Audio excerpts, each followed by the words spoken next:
Welcome ladies and gentlemen, welcome back to yet another video of AG Academy.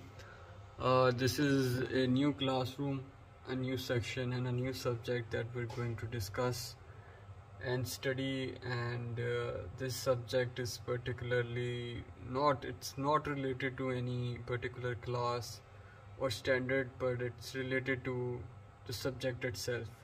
And because it's a language subject, we will focus on the language itself and make sure that the language that we're studying becomes so powerful in all its aspects, the way we study it and the way how we instill the concept of the language and how we use it in our daily lives becomes so strong that no matter what the circumstance, we're able to use that language efficiently in all matters and in all tests of life. So the language that we're going to study is English. Obviously, many schools, as I've mentioned in my previous daily talks, maybe a little bit about it, that a lot of schools nowadays in Faisalabad are and over the years have converted from Urdu medium schools to English medium schools and have carried English as their primary language, and many teachers have begun to find students who do not speak English in the class and speak any other language apart from Urdu. And in Pakistan, we are very well aware of the fact that the official language of the mother language of Pakistan is Urdu, while the official language of Pakistan is English. So all the bureaucratic work, all the paperwork that is done, all the ordinances and all the laws that are being passed in the national assemblies, that are being discussed in the national assemblies, all the official paperwork is done in English, and our mother tongue and our mother language is Urdu. Anyhow, apart from discussing the socio-political location of the language, we will get back to the crux of the topic, the book that we're going to study. And I recommend all the students of all ages, of all classes, of all colleges, students of all, even writers, and of all ages. I think I've said that word again, I'm repeating that again. Anyhow, I recommend this book to study, The Little Brown Handbook. It's quite a heavy book, but it will get your English language straight. Myself included, I'm also a student of English language. It's not a very strong forte of mine, but I try my best to speak English. So we'll be covering this book chapter by chapter. In this book we'll study how to write essays, how to speak English, what to consider, what not to consider, what are some grammatical mistakes that students tend to make. And if you've studied this book, I think you will be well prepared to give any examination, from IELTS to SATs to any English related examination in your lifetime. So this Little Brown Handbook is the book that we're going to follow, the syllabus of English. And I recommend to all the students that you buy this book either online or from a local store or a digital store that is near you or that is available near you. Anyhow, let's move towards the first topic that we're going to discuss in this English subject today. The topic that we're going to discuss is from the Little Brown Handbook. The name is quite tedious and the name is quite beautiful as well. I like the name, The Little Brown Handbook. It's not so little. A lot of people might get scared seeing the size of it and the number of pages that are in the book. Anyhow, the first thing that we're going to study in this book and from the first chapter is assessing the writing situation. There are several points that we need to consider while we begin to write anything, whether it be a note, an email, a memo, an essay, a creative writing, or a book, or anything that pertains to writing, there are certain things that we need to consider. And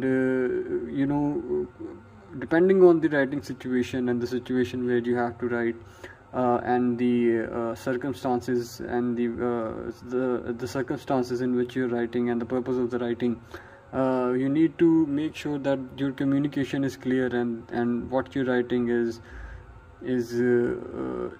understandable by the people and the audience whom you are addressing and to whom you are writing to. So understanding how writing happens, there are a couple of things that we need to keep in mind. Number one is that we need to analyze the writing situation. We need to consider the subject, that is, what is the subject that we're writing about. Are we writing about a reminder? Are we writing a creative writing story over a particular topic like the dog, or you're writing an essay about my house, my home, or you're writing a book about how to spend your life, or you're writing an essay on why Pakistan had why Pakistan had to gain freedom, independence, or you're writing a critical situational or exponential essay on the two nation theory. So you need to be aware of the subject of the topic that you're writing about.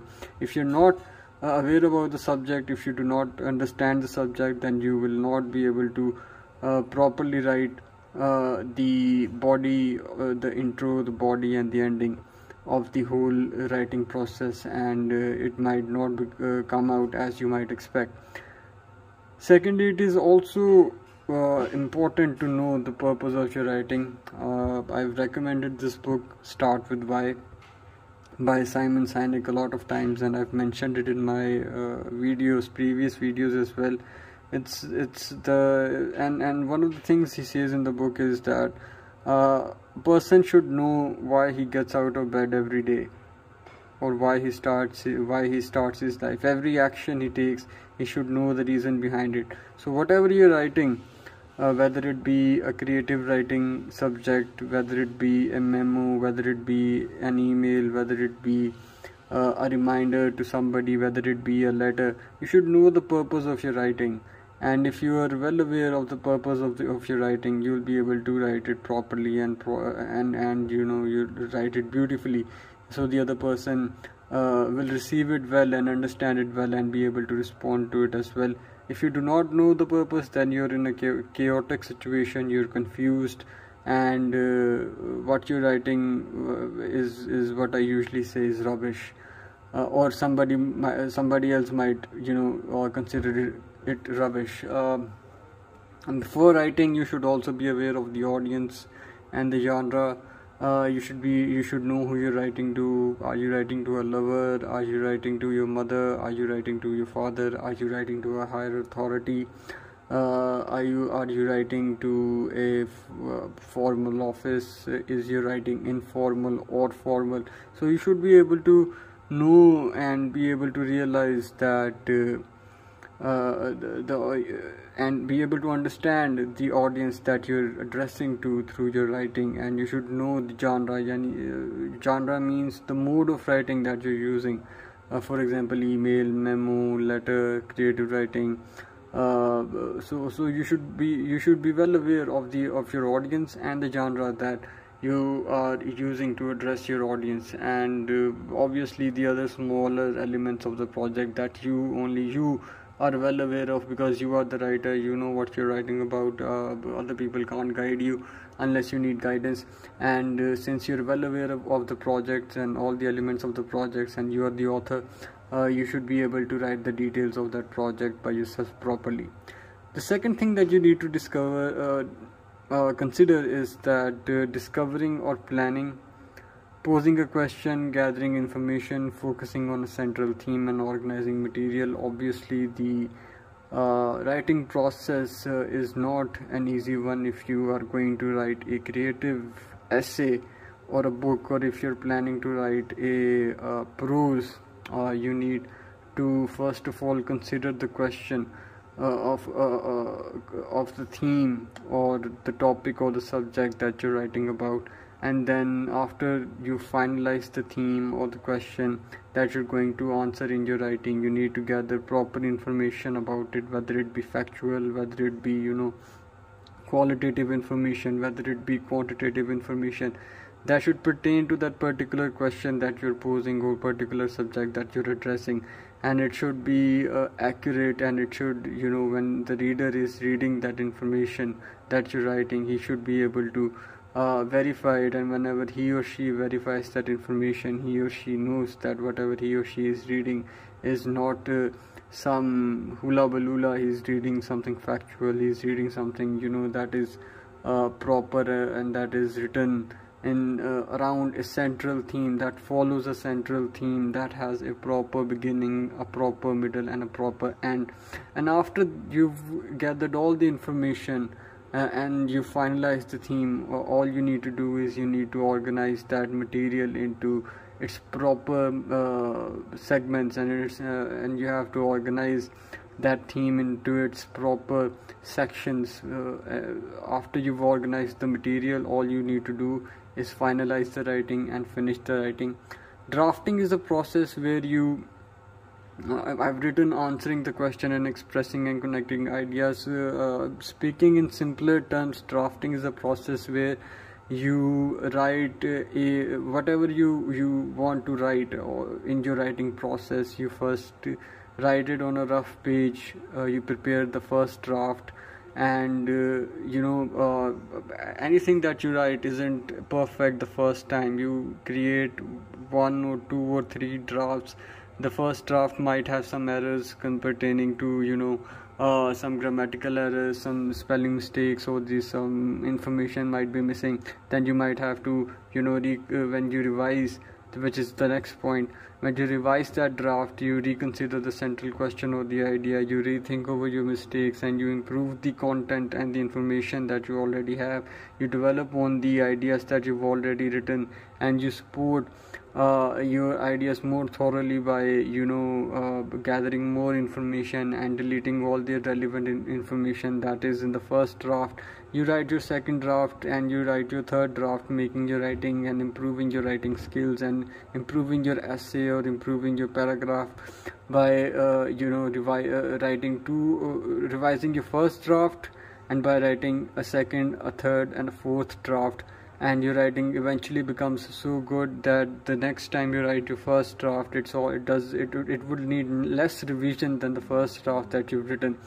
Next is when you feel that your draft is complete and your writing is complete, and you've revised it thoroughly, and you've already written 2 to 3 drafts or 4 drafts. It's important to edit it, to read it thoroughly, to read it again and again, so that there's no room for mistake. You improve on sentences, you check your grammar one last time, you check your punctuation, you see your word choice, if you're using the right words, and even if you're choosing the right words, you need to make sure that are there better synonyms or better words that can replace the words that you're already using, because the famous phrase that there's always room for improvement. And is your writing in a proper presentation? Is it following all the rules, and is it following all the points that are required by the certain kind of writing? If you're writing a creative writing, if you're writing a narration, we'll get to those in our later videos. So if you're writing an exponential essay, if you're following a certain writing format like EPA format, MLA format, so you need to make sure that your presentation is right and you're following all the rules depending on the question that you are addressing and the central theme that you are writing about. So the final editing process is really important. Even if you feel confident that you've written well and you've revised your drafts over and over again, and it's always good to have a final editing check. And before we end this video, there's a good exercise that you should always follow, is you should start writing a journal. A journal, it could be a personal journal, it could be a professional journal, it could be in a form of diary, it could be an online digital journal.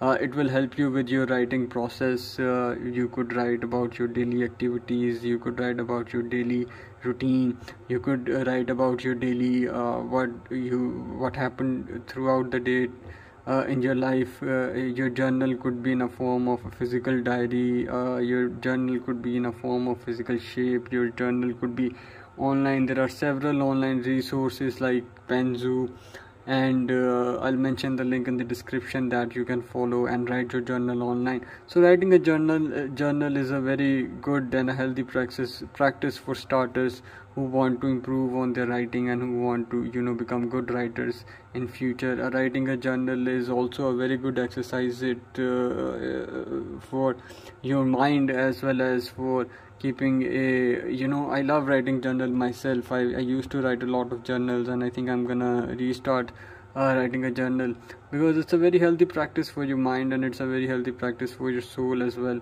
When you write a journal and when you go over through your journal, there are many little details of your life that you tend to forget and overlook, and when you revise or reread your journal, they come back to you in the form of memories that you've developed over your lifetime. So writing a journal is a very healthy habit.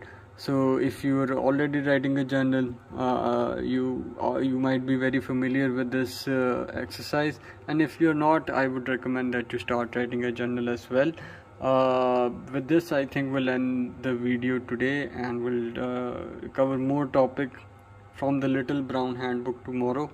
Until then, take best care of yourself. This is a little exercise. Start writing your journal. If you've decided to start writing your own journal, do let us know in the comment section. If you want to keep your journal private, keep it private. Just let us know if you're writing it or not. And even if you don't feel comfortable sharing this fact that you're writing a journal, then it's okay as well. There's no pressure, but do adopt this practice as it is a healthy practice. Till then, take best care of yourself. We'll see you in the next video, inshallah. And I hope and pray that you have a good and a great day. Take care. Allah Hafiz.